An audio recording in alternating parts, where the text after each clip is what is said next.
So let me let y'all in. So last night I had a dream about my dad, and he's been coming to my dreams. Like, my mama hasn't really come yet, and I'm waiting for her because everybody that I lost, they come to me in my dreams and give me like confirmation they okay, or different stuff like that. And I know I'm not the only one that experiences dreams from our people from the other side. So that's what we're going to be talking about today.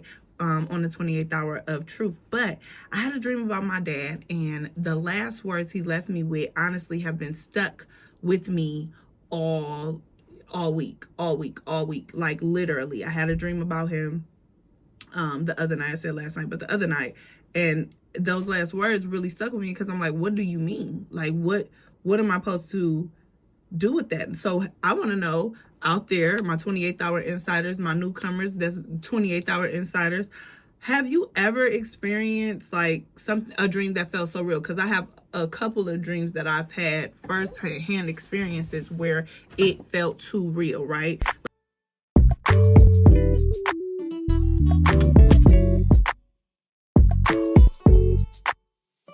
It's the 28th hour experience with K.Camille, where you know it's real. It's the 28th hour experience with K.Camille, where you know it's real. Current events, different topics with a twist you can't miss. K.Camille, 28th hour experience. What's the deal? It's your girl K.Camille with the 28th hour experience, where we keep the stories real. And we are here for episode 30. I'm so glad to have you. Welcome if you are new here. And if you've been here, what up, though? So listen, episode 30 is all about dreams, signs, and conversations. I gotta let y'all in on something. So happy Mother's Day. First of all, let me start off. Happy Mother's Day to all the mothers.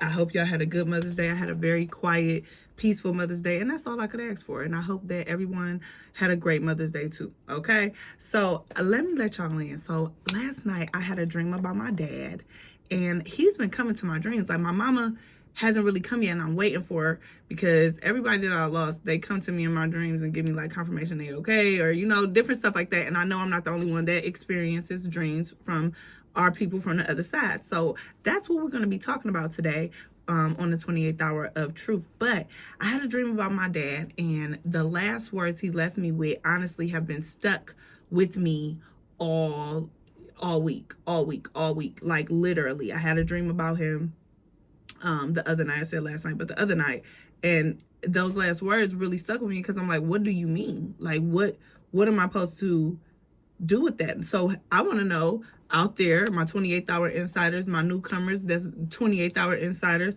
have you ever experienced like a dream that felt so real? Because I have a couple of dreams that I've had first hand experiences where it felt too real, right? Like, I was touching a person, I was looking them in their eyes, like I was feeling the emotion in this dream. So today we're going to get into that. We're going to get some music. We're going to talk about current events. But the 28th hour truth, I got some people who wrote in about dreams and signs from the other side, okay? Now, I want to talk about the Met Gala look. We're going to get right into it. And this year's theme was costume art. So that's why you got... I've seen a lot of comments where people were like, this looked like a costume party. This looked like a costume show.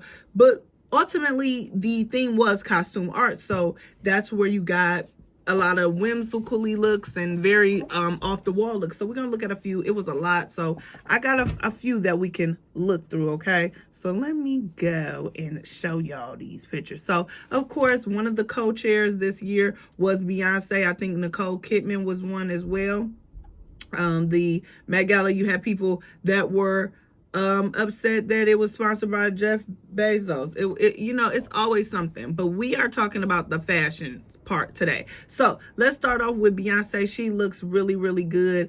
It's like it's giving skeleton, and I think that because it's costume art, I feel like it's giving bare yourself. Up underneath all of this is we all look the same, skeleton, and she made hers blinged out, and she does look like Queen Bee. Okay, I did enjoy her look.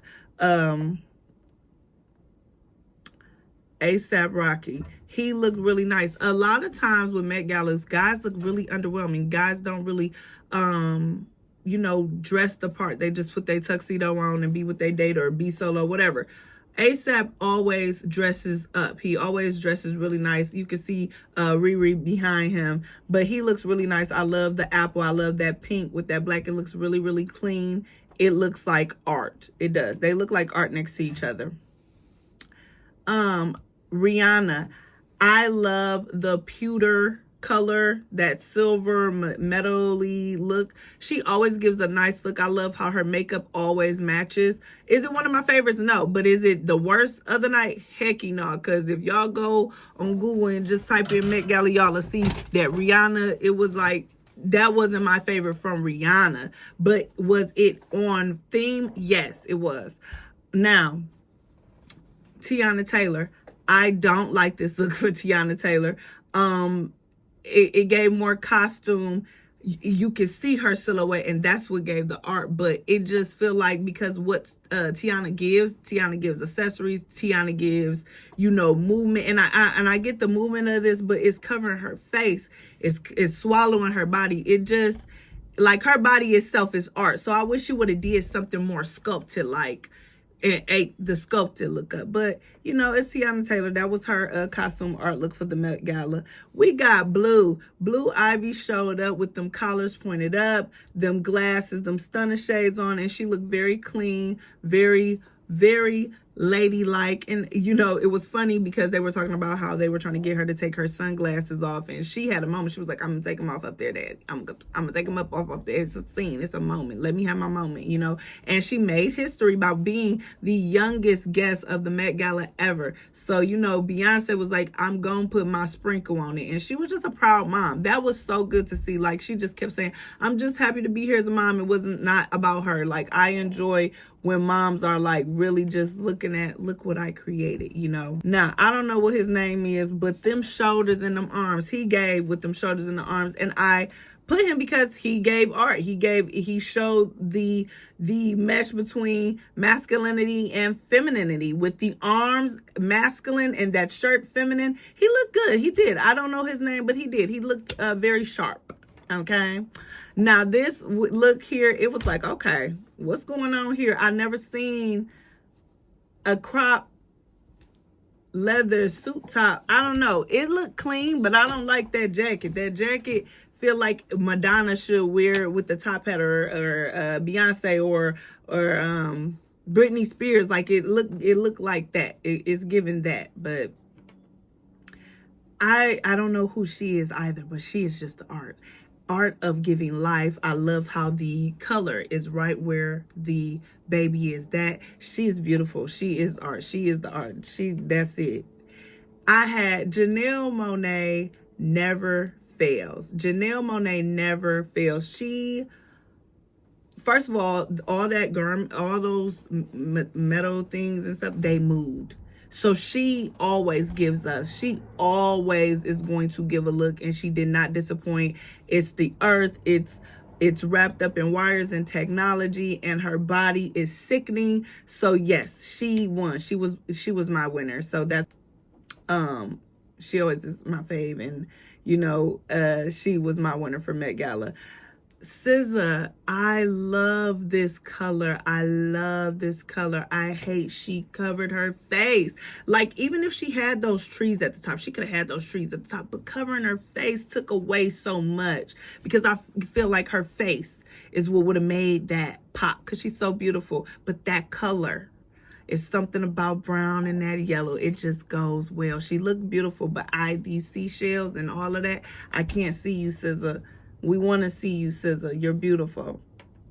We got Anne Hathaway. She gave like a Grease look, but I'm a sucker for white and black garments, dresses like that. It looks very clean. She looks very clean, and it looks like Met. It gave Met. Now, Doja Cat, I don't know what Doja Cat, it looked like a condom. It looked like a masking tape. It looked, I don't know. And then I don't like that the shoe has no security. Like, it's just a sling back, so they just flopping while you walking. I don't know. She's a beautiful woman, but I don't understand the latex.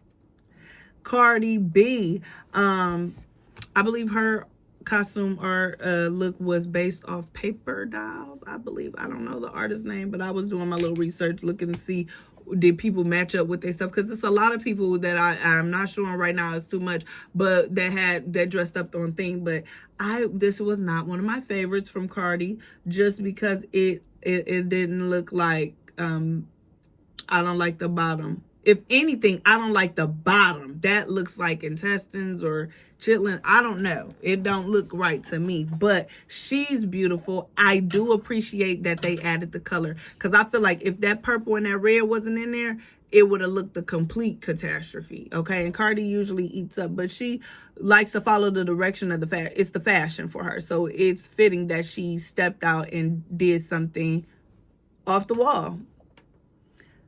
This was another winner for me. If you pay attention to the detail, her hair looks like it's sculpted like one of those bronze angels or babies that be in those beautiful museums. She looked absolutely gorgeous. Akio, I don't know her name. She was beautiful. Her and Janelle Monáe look gorgeous. I don't know what Cher had going on. I don't know what Cher had going on. It's leather, lace, suede. It was just everything going on with that. I don't know what Tessa... I love the blue. The blue is giving. Those fingers are creepy. The cutout at the bottom of this dress, it gives Nickelodeon splat. But the blue is very beautiful on her. It did not wash her out.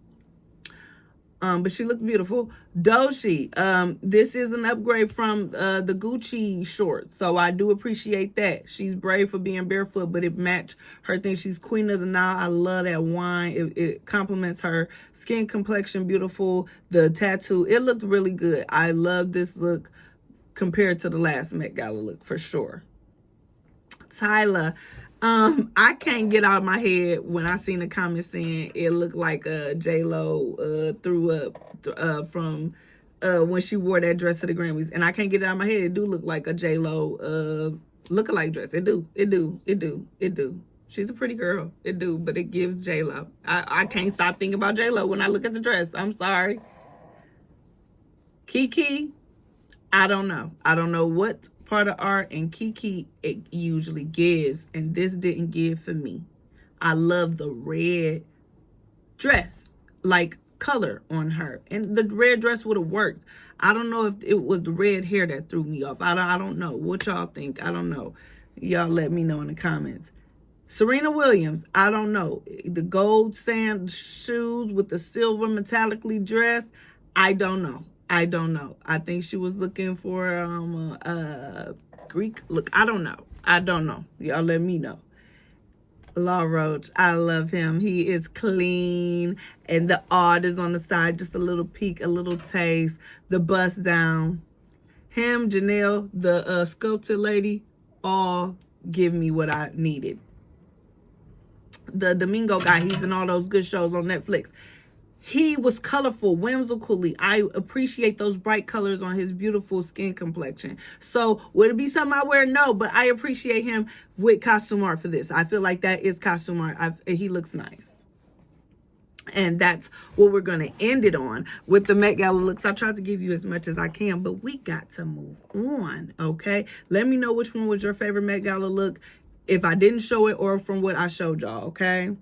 Now, y'all, before I get into Song of the Week, I gotta tell y'all about an event that's happening now. I met this young lady at a networking event. Her brand is called Be Joyous, and she's having a candle making workshop this weekend at the Illustrious Design Studios in Detroit on West McNichols. Check her out. Tickets are still available. It will be posted in my description below. Again, it's a candle making workshop. If that's something that you've always been interested in, go check her out. And if you can't make the candle making experience, she is also going to be a part of the Holy Yoga experience. Be Joyous and Bloom are working together to make that happen. It's going to be a perfume bar experience on the 13th at the Design Studio in Detroit, Michigan. That link in the description bar as well. So again, go check her out. Be Joyous on Instagram to go to those events.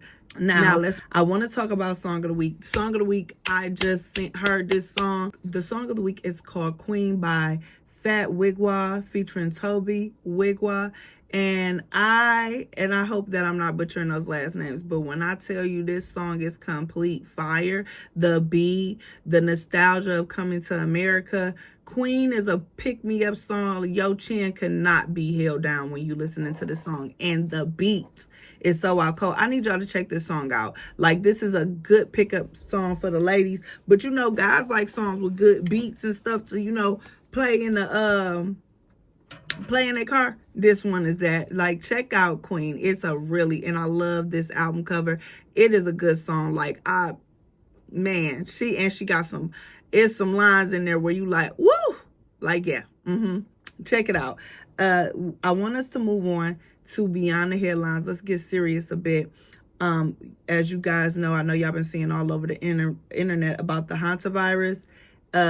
As of May 2026, a deadly hantavirus outbreak on cruise ship MV Honduras, carrying 147 passengers and crew, resulted in at least 3 deaths and several infections, prompting a quarantine near Cape Verde.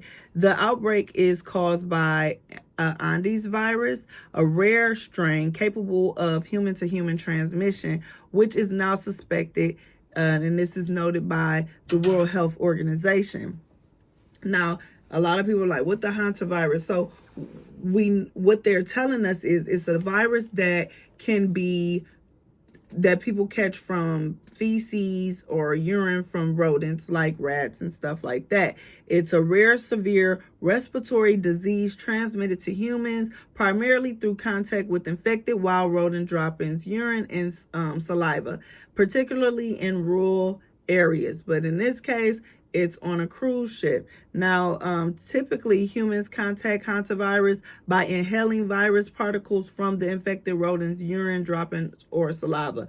And that was the thing, like, how is it getting into people? So that's the information that I found about it. I just need you guys to be diligent and be careful, especially if you got any cruise ships coming up. They actually let people off the cruise ship before they knew the severity of the case. So, you know, you got the government looking for those people, quarantining people. It's a couple people in Atlanta. It's a couple people in California.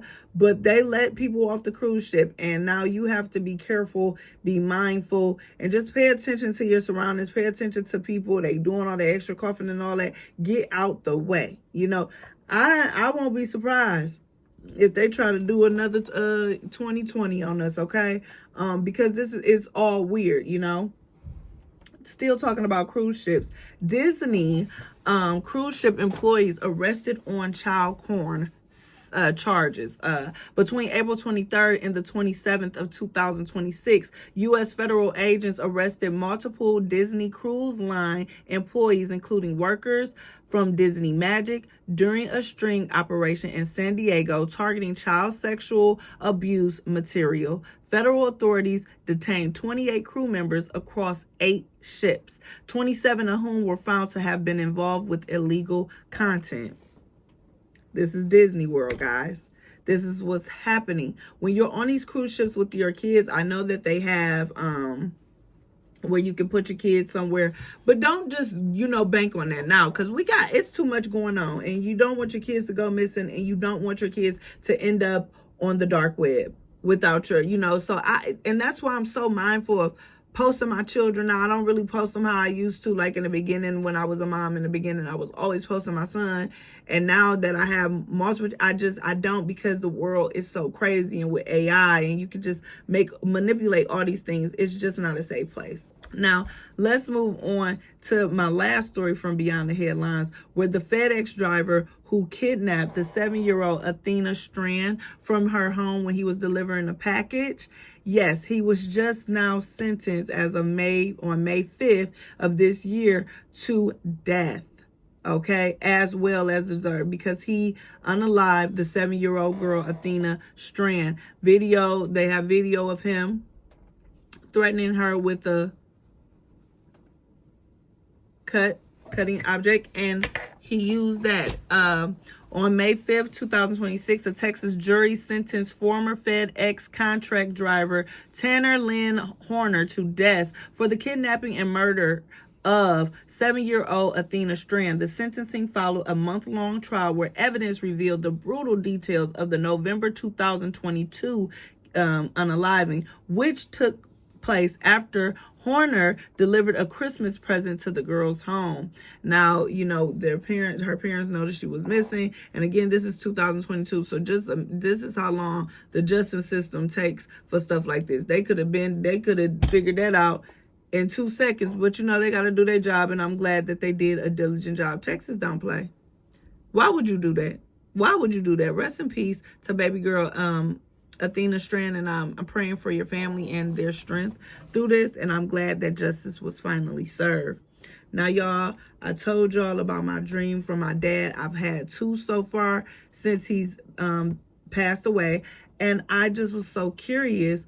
Has other people had any stories where their loved ones come and send them a message? Because I'm still trying to figure out what my dad was trying to tell me. Okay, so let's go to the first letter, and the subject title is called The Purple Dress. Of course, all of these letters are anonymous. This is the 28th hour of truth with me, K.Camille. If you want to be a part of the 28th hour of truth, you can message me a story time, advice.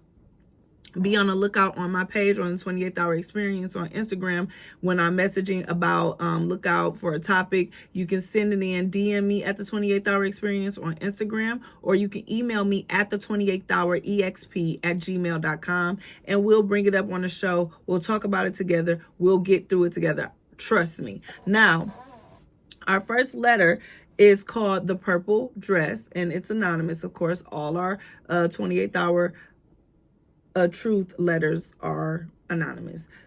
So let's go. A week after my grandma passed, I had a dream that we were sitting in her kitchen like we always used to. She had on this purple dress I hadn't seen since I was little. She kept smiling at me while making tea. Before I woke up, she grabbed my hand and said, "You can stop worrying now." The crazy part is I had been stressing over whether we made the right medical decisions for her before she passed. I woke up crying, but for the first time, it didn't feel heavy. It felt peaceful. That is good. Like, that is a good one.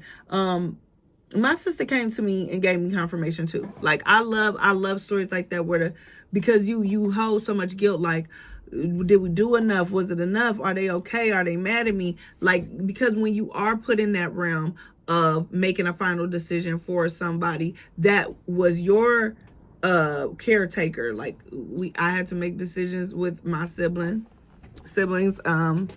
for my mother and father. It is very daunting, and when you do get along, you're like, well, did we make the right decision? It's very daunting. So I'm so glad that your grandmother came to you and gave you confirmation, so now you can sleep at night and have solace knowing that she is okay. So blessings to you and your family for that.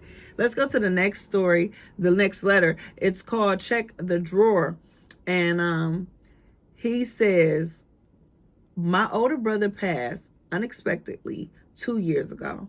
About a month later, I dreamed he was standing in my childhood bedroom telling me, check the drawer. That was literally it. The next morning, I randomly opened an old dresser drawer and found a note we wrote as kids talking about all the stuff we wanted to do when we got older. I completely forgot it existed. It messed me up for days. It was such a nice, dream, and it's something that you can have to remember him. I would get that framed, and I would try to do some of those things. Like, I would try to get that bucket list done for bro. That was beautiful, and thank you for sharing. And stories like this give me solace that it's not over when we pass. It's hope that we will see them again, that they are thinking about us as much as we're thinking about them, that they are right here with us every day. We just have to tap in and feel them and just tune in to their energy, just like they tune into us. Let's go to the third letter. The subject line says, Dad at the gas station. My dad used to always tell me not to drive when I was emotional. One night after arguing with my ex, I fell asleep crying. In my dream, my dad pulled up beside me at a gas station and said, slow down. Everybody doesn't deserve access to your energy. When I woke up, I ended up canceling plans to drive to my ex's house. About an hour later, there was a huge accident on the exact highway I would have taken. Since then, I've listened to my intuition way more. You know, I love stories like these too. It's a couple of stories where on TikTok where they were like, had I left out when I said I was, or if I was just a minute, I would have been in that car accident. I would have been stuck on the road. I would have been in that crossfire. And I feel like that is our people from the other side, like protecting us from ourselves, because when we are emotional, because they see things that we don't. So when they're emotional and we're all over the place, we do need to pump our brakes and realize that, okay, let me pay attention to what's going on. But at the same time, we're not doing that in the heat of the moment. So we have our, angels that are here to protect us. And that was a beautiful story as well. Let's move on. This one is called The Music Box. After my mom passed, I stopped listening to music completely because it reminded me of her. One night, I dreamed we were dancing in the living room while this old song played in the background. She looked at me laughing and said, "Baby, life is still happening." The next morning, I turned music on for the first time in months. I want to say rest in peace to your mom.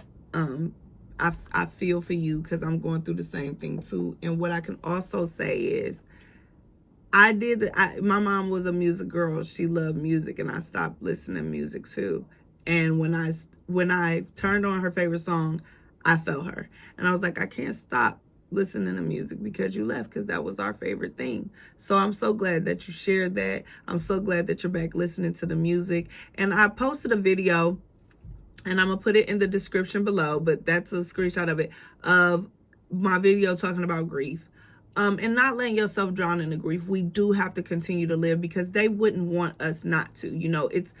They wouldn't want us not to. We have to continue to live because they love us.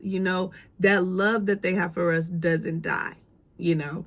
Let's move to that last story.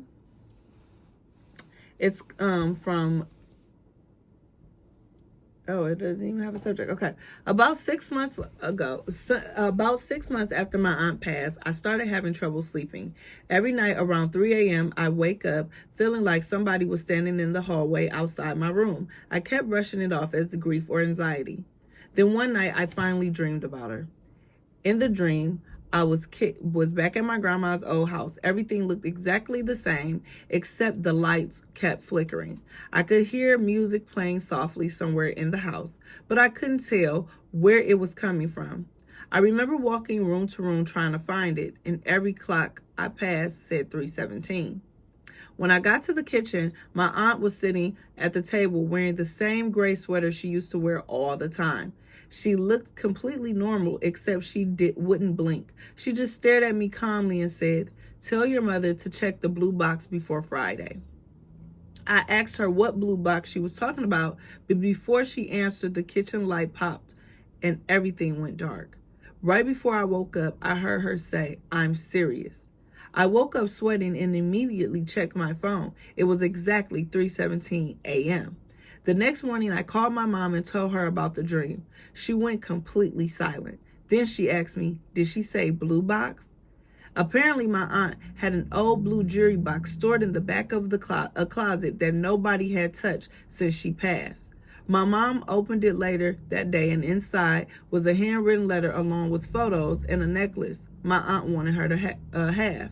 The wildest part, the letter was dated 3 days before my aunt died, and Friday would have been her birthday. Excuse my background. That story has to be one of my favorite letters from the 28th Hour of Truth, because I'm visualizing it as I'm reading it, and I'm so glad that the message got through, and I'm so glad that your mom got what her sister wanted her to have. It kind of reminds me of Ghost Whisperer. Anybody remember Ghost Whisperer? I love that show. That's one of my other shows that when the world is going crazy and I need to zone out, I will watch Ghost Whisperer. But it gave me Ghost Whisperer vibes. Thank you for sharing that. Now, we are at the end, and I just wrote a quick closing that I want to leave y'all with, and we go from there. I don't know if dreams are memories, messages, grief, or maybe just looking for somewhere to go. Okay, y'all, I don't know. But I do think some conversations don't fully end. I think some people have places to be, unfinished business, and pieces of themselves with us. They leave that with us. And they leave us with songs, habits, random moments, and maybe they come and visit us in dreams. Maybe every dream doesn't mean something. Maybe every sign isn't supernatural. But some moments feel too personal, too specific, too real to completely ignore. And honestly, I think that's okay. I think it's okay to embrace the mystery without needing every answer. So if somebody you loved ever visited you in a dream, sent you a sign, crossed your mind out of nowhere, or made you feel less alone somehow, I hope today's episode reminded you to hold that close. Life moves fast, grief moves weird, love moves differently after loss, but maybe connections don't disappear as easily as we think they do. This has been the 28th Hour Experience. Again, I'm your girl, K.Camille. Please like, comment, and subscribe. Share if you care. Please hit the notification bell if you are subscribing, so whenever I post, you can see what's going on. Thank you for all my listeners that wrote in. Continue to write in. We're going to get through this together. I created the 28th Hour Experience as a safe space for you to come and connect, reflect. Connect and reflect. Let your hair down a little bit. I'll see y'all next week for episode 31. This has been episode 30. Y'all have a good day. I love y'all. Bye. Stories that leave you shook. K.Camille, 28th Hour Experience.